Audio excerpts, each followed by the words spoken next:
Hi everyone. तो मैंने आज ये तो देख लिया, अगर आपके पास पैसा हो तो आप एफआईआर भी बदल सकते हो, और इस चीज़ को प्रूव करूंगा। पर उससे पहले लड़ाई किस बारे में हुई, क्यों हुई, हम इस बारे में बात नहीं करेंगे। मैं सीधा पॉइंट पे बढ़ता हूँ। एलविश ने जो लोकेशन दी थी वो उसके घर की लोकेशन थी, या फिर किसी के तो घर की लोकेशन थी। और मेरा इंस्टिंक्ट बोला कि मुझे उसे अपने लोकेशन पे बुलाना चाहिए, जो एक पब्लिक लोकेशन हो। अब मेरे को यही था भाई कि जो भी गलतफहमी है डिबेट से सॉल्व करो। अगर आपको लगता है आप सही हो तो आप डिबेट करो, मेरे को लगता है मैं सही हूँ, मैं डिबेट करूंगा। तो कुल मिला के शब्दों से ही जीतना था इस चीज को। और मैंने पूरी तैयारी की थी।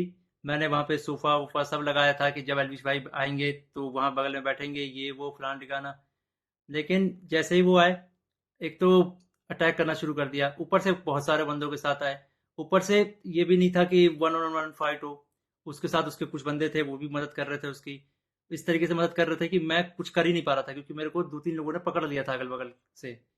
अब जब लड़ाई हुई, लड़ाई के बीच में ही एलविश ने मेरे को लगभग ये अपने घुटनों से नाक पे मारा, कई बार हाथों से मेरे सिर्फ मुंह पे मारा।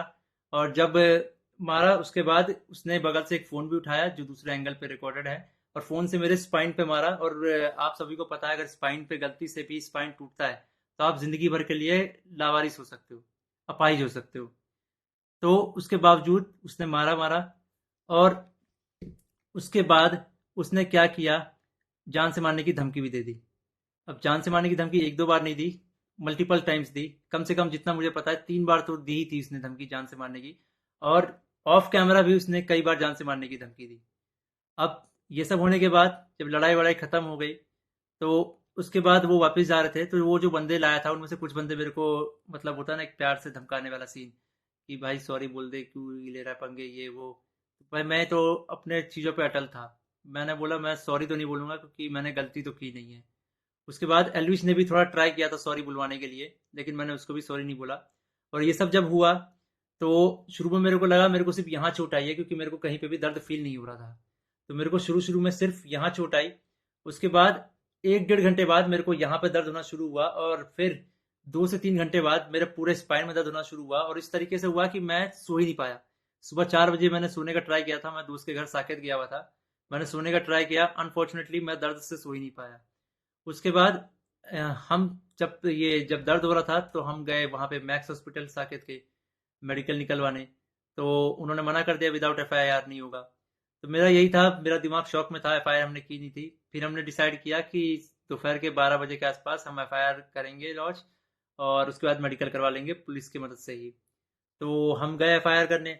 अब जब एफआईआर करने गए, तो हमने पूरा बता दिया कि भाई ये सेक्शन लगाना है, अटेम्प्ट टू मर्डर है, साफ साफ दिख रहा है। तो वो जो एसएचओ थे, उन्होंने बहुत अच्छे से बात की। उसके बाद एसएचओ अपने इंस्पेक्टर के फ़ोन में कॉल करते हैं, बोलते हैं कि पूरा इसको ना पब्लिक मत करना, गुप्त तरीके से रखना, हम लोग गुप्त तरीके से लड़ेंगे। मेरे को तभी डाउट था कि एफआईआर को दबाने की कोशिश की जाएगी। और वही हुआ। अभी मैंने एक आर्टिकल पढ़ा जिसमें एल्विश के ऊपर एक भी वो सेक्शन नहीं लगा जो मैंने एफआईआर में लिखवाई थी। अटेम्प्ट टू मर्डर का एक भी सेक्शन नहीं है उसमें। तो कुल मिला के मैं क्या समझूं, अगर आपके पास पैसा हो तो आप एफआईआर भी बदल सकते हो। मतलब हरियाणा में इस तरीके से गुंडागर्दी चल रही है कि एक बंदा आता है, मारता है, और उसके खिलाफ कोई एक्शन नहीं होता। उसको पुलिस पकड़ के लेके नहीं जाती। यहाँ पे इस बात को 24 घंटे हो चुके हैं, और वो बंदा अभी हंस रहा होगा कि उसको कोई पकड़ के नहीं ले गया, उसको फर्क ही नहीं पड़ा होगा। मैं हरियाणा के सीएम खट्टर जी से रिक्वेस्ट करना चाहूंगा कि इस गुंडे अलविश यादव को अरेस्ट करवाओ। इसका बैकग्राउंड बहुत खराब है। जिस तरीके से यूथ को इंस्पायर कर रहा है, वायलेंस को प्रमोट कर रहा है, उससे साफ साफ पता लग रहा है यूथ बहुत गलत वे में मोटिवेट हो रही है इससे। और ये चीज़ बहुत ही खराब है। तो खट्टर जी, मैं इंडिया के कानून पे बहुत भरोसा करता हूँ, लेकिन अगर यहाँ पे नाइंसाफी हुई तो एक तरीके से बहुत सारे लोगों को ये तो समझ में आ जाएगा कि इंडिया का कानून सिर्फ गरीबों के लिए बना है, अमीरों के लिए नहीं बना है। तो मैं नहीं चाहता कि ये कानून भी, ये एफआईआर भी दब जाए। और साफ साफ पता लग रहा है दबाने की कोशिश की जा रही है इस एफआईआर को। अगर ये एफआईआर दबता है तो ये इंडिया के कानून की हार है।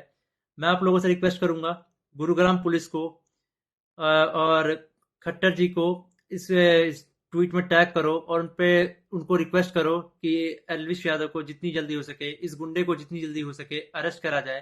क्योंकि अगर कोई भी ऐसे मार के निकल जाएगा और फिर अपने स्टोरी में डालेगा कि भाई वर्क डन, तो खुल्लम खुल्ला यही है कि वो वायलेंस को प्रमोट कर रहा है, और उसको पता है कि उसका कोई कुछ नहीं बिगाड़ सकता। तो एक तरीके से ये इंडिया के कानून की हार है। तो अभी जो मैं एफआईआर लिखवा के आया था, मुझे उसकी कॉपी भी नहीं मिली, और मुझे लगता है मिलेगी भी नहीं। बोला तो वैसे सुबह मिल जाएगी, लेकिन आई डोंट थिंक सो, क्योंकि आर्टिकल में साफ साफ दिख रहा है कि एफआईआर के जो सेक्शन है वो बहुत अलग किए गए हैं। तो इंडिया के कानून का मजाक ना बने, तो आप लोगों से एक आखिरी बार रिक्वेस्ट है, सीएम खट्टर जी को गुरुग्राम पुलिस के ऊपर टैक्स अटैक किया जाए, ताकि ये मामले को वो लोग सीरियसली ले।